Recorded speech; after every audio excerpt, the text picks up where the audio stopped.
the Blazers held off the Grizzlies to secure a playoff spot after a really exciting finish to those seeding games in the bubble. Now, as Woj and Zach Lowe reported this week, the NBA wants to expand to include all teams seeded 7 through 10 in both conferences as another avenue of potential revenue. The proposal would also continue the better seed only needing to win one game, remember, while the lower seed would win 2. But there would not be any qualifier for a team to be eligible just hitting those seeding marks. Now, remember last year, teams had to be 4 games or closer to trigger the play-in scenario. That's why we didn't get one in the Eastern Conference. Now, if this had happened last season, the play-ins would have included the Nets and Magic playing the Hornets and Wizards. While in the West, we would have had Portland and Memphis, but also Dallas and Phoenix. So, Jackie, are you in favor of expanding the play-in games? Because it was interesting. Dallas would be included in this scenario. Remember Mark Cuban, when all this bubble talk was going on? He was like, right. I think a play-in game is great as long as it's not going to involve my team possibly missing out on a playoff spot we've already clinched.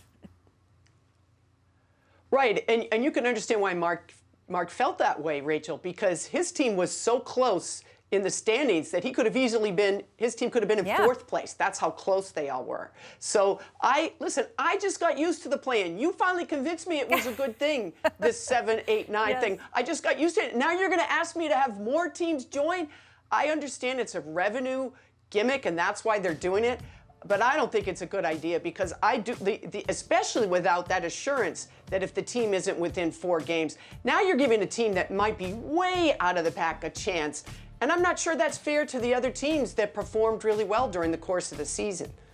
I like it. I think it brings exciting basketball. You can't let your foot off the gas if you're in the bottom, 6, 7, 8 spots heading towards the playoffs. But then, like I touched on at the beginning, with us starting only really 2 months after the last season ended, we knock on wood praying that there's no injury. There's probably going to be some injuries, and I think it's going to take some teams a while to really catch their footing. So to me, you want the hottest teams at the right time going into the playoffs, and this is a perfect opportunity to have the hottest teams at the right time. It could be a 10 seed, it could be a ninth place team playing hot at the right time, and maybe they had guys hurt throughout the duration of the season, and now everyone's healthy, and it gives them a fair chance to get in the playoffs. So I like it from a standpoint of, I thought the playing game this year was great. The energy was great. It was very competitive, and like I said, it's going to give teams that took a little while to get their engine started in an awkward season a chance to make the playoffs still. Jackie, you and I are always on the same page of don't cheapen the regular season at all, right? The regular season matters. Don't water down your own product. If you tell people enough the regular season doesn't matter, they will start to believe you, right? That's why load management is potentially a problem. I do think it's possible that this would actually make the regular season matter more. As Matt says, it would make teams that are maybe 9 or 10 seed who think they're out of it and would just start sort of resting everybody and playing younger players in late February and March or whatever that translates into this coming season, that they would be more engaged later. And I actually think for the teams in the 5, 6, 7 spot, they would be more engaged during the regular season because it wouldn't be like, oh, earning 7th place doesn't matter because then you've got to face these play-in teams. It would be, my God, let's not be in 7th place. Let's make sure we're in 5th or 6th place. So I think, hopefully, it would do the thing that I know is important to both you and me, which is keeping the regular season important. And maybe that would happen. But I just feel... Yeah, go ahead. Right, I was going to say the only thing I would add to that is you guys, we can't have it both ways. We were just talking about the season starting sooner and that we're going to have load management and resting players.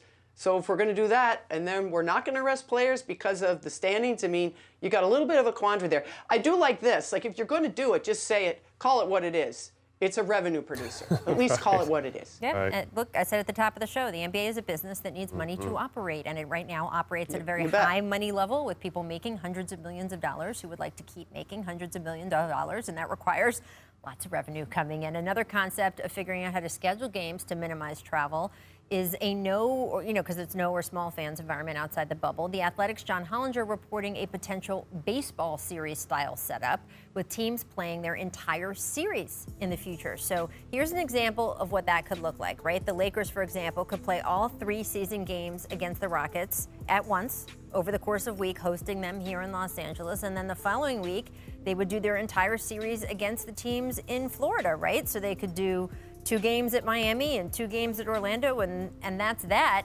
Obviously, when you have fans in the building, you don't want to do it this way because you want to spread out when different big stars come to your town. You want to give people different opportunities to see them. You want to get different markets the opportunity to have those home and home. Matt, that's not as important, right? If there aren't real meaningful fans in the building, do you buy this as a feasible option? I'm not a big fan of it, maybe because I don't understand it enough. Like, how does it balance out? Like, how do you decide if the games are going to be in LA or going to be in Houston? I think it's going to shortchange fans in that situation. But like I said, this is just an awkward year. I think we're all just crossing our fingers that we get out of this year alive, quote unquote. So it's just going to be, it's going to be weird. They're going to try new things. That some may work, some may not. But like I said, with Adam Silver at the helm and Chris Paul at the head of the Players Association, they always seem to find the right situation and make it work. And this is no different. Right. I mean, I don't think anybody would love this. I agree with you, Matt. But I think in this case, it's just simply a pragmatic thing to do in the interest of safety. And for one more year, hopefully only one more season, that's what I think the NBA is looking at when they talk about this. And from a pragmatic safety standpoint, it does make some sense. So you just swallow hard and let this roll for just the 1 year. Yeah, and that's, again, another version of, hey, new branch on the tree. It has a bunch of other sprouts coming from it. One of the things that's going to happen if you schedule this way is, what if you play a team 3 times in a row in 1 week and that team's major star is injured? Right? I mean, then we're not possibly getting the matchups. We had a Lakers-Houston situation, right, on that example. Well, what if James Harden is out for that week, or what if LeBron James is out for that week, and you're not getting one of the premier matchups in the Western Conference and possibly a, Western Conference Finals, or however you got, we all love to gin up the predictions on any game. This is a Western Conference Finals showdown. Either way, you're not getting it. We're good at that. Right, and we are. And that's another complication. As you say, Jackie, it just might have to be one of them. But again, expect so many different parts of this to be playing out over the next 6 to 8 weeks as they try to figure out how to start the season. Thanks for watching ESPN on YouTube. For live streaming sports and premium content, subscribe to ESPN+.